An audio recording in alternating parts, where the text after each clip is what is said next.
Hello, my friend. It's Heather Dunlop with Thriving Woman. Thank you for coming back and joining me live today or on the broadcast if you're on the watching the replay. So, what we're talking about this week, all week, is identity. How does it form? How do we change it? What can we do? And how does our identity really impact our results? So, I talked with you Monday about how identity gets created when we're young, right? It's created by our environment. We just absorb everything because we don't have that conscious filter to say, nope, I don't want that in and stop it. We didn't know how to prevent those thoughts from coming in that would change who we are. So we end up with an identity, and it may not be our own identity because, like I said, it's something that we comes from our environment and everybody we're around, school, family, friends, everything. And we just absorb that and becomes part of our belief system. And our belief creates our identity. Yesterday, I talked about fake it till you make it. How fake it till you make it is never going to get you to where you want to go because of that one word, fake. You're not being your authentic, true self, and your brain knows that. So it's not going to allow you to fully step into that person because it says you're faking it. So, what I want to share with you today is your identity and how do you step into a new identity? How do you refresh it? How do you say, this is what I want to identify myself as? How do you go about that? First step, you have to decide you want to change your identity. So, part of that is saying, what is my identity today? What are the beliefs that I have that are running on autopilot in my brain that are creating the identity I have today? Right? So, do you identify as a survivor? Do you identify as a victim? Do you identify as the person who came out of that with strength? How do you identify yourself?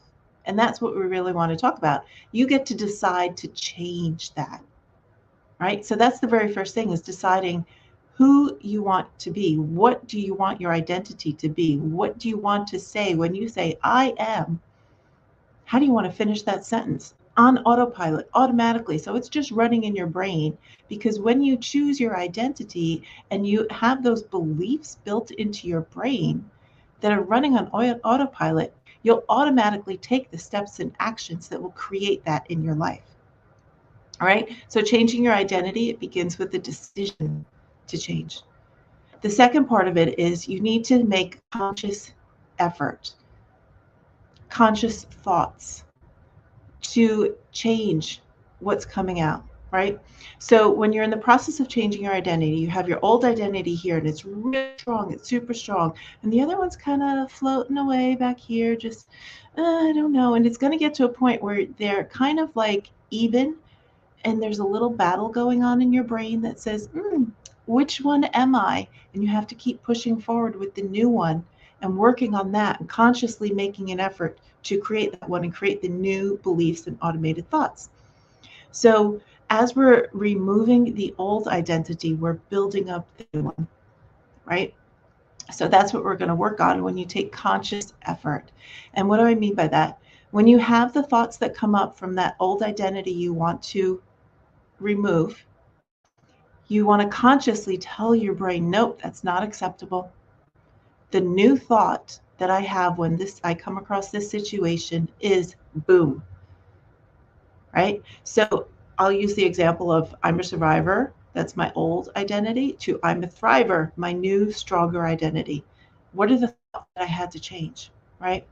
So if I had a thought that came up and said, I'm a survivor, I have to keep a secret. I was like, oh no, stop. Consciously be aware of the thoughts and say, stop. No, that is not a thought that I want to have. Let me upgrade that. Let me change it, right? And I use snaps to get my brain to pay attention. Let me change that. The new thought is, I am a thriver. I am someone who came through a lot and I have strength within me to live the life that I choose to live.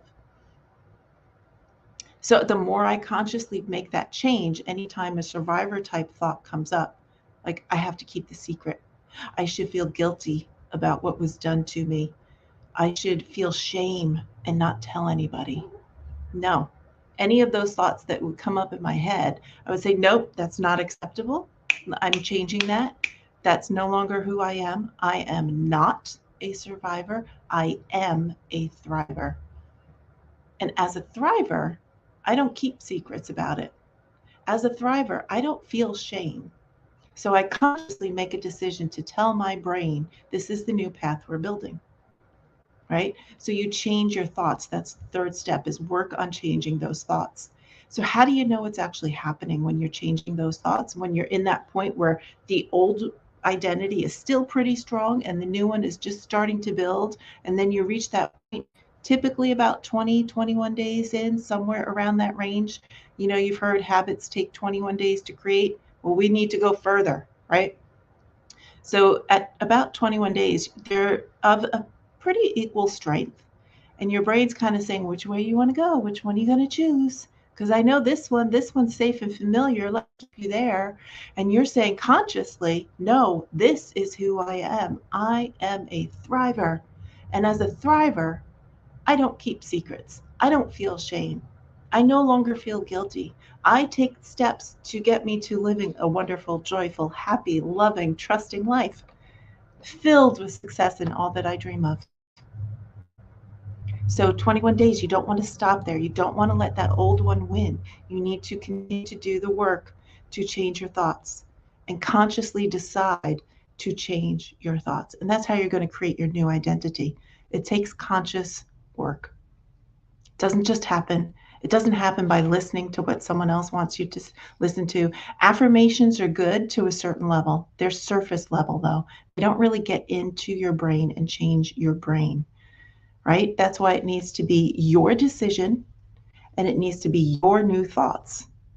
You get to decide what those thoughts are. It's not what someone else tells you they should be. It's what you decide those new thoughts are and the identity you want to create for yourself. All right. So to change your identity, decide to change it. Take conscious work, pay attention to what's going on up there, and choose to change your thoughts and tell your brain, this is good. I'm going to celebrate it because I'm now having these wonderful new thoughts. And that is going to create the belief that drives your identity and the belief that you're a thriver, that you can do this, that you get to choose to have the life you want. If this is resonating with you and you want to take it a level deeper, happy to hop on a call with you. Just schedule a call. It's going to be in the first link below. It's a quick 15-minute call, and let's take this a level deeper so that you can begin to create the identity that you choose to create for yourself. This is Heather Dunlap with Thriving Woman. Always remember, you have strength within you.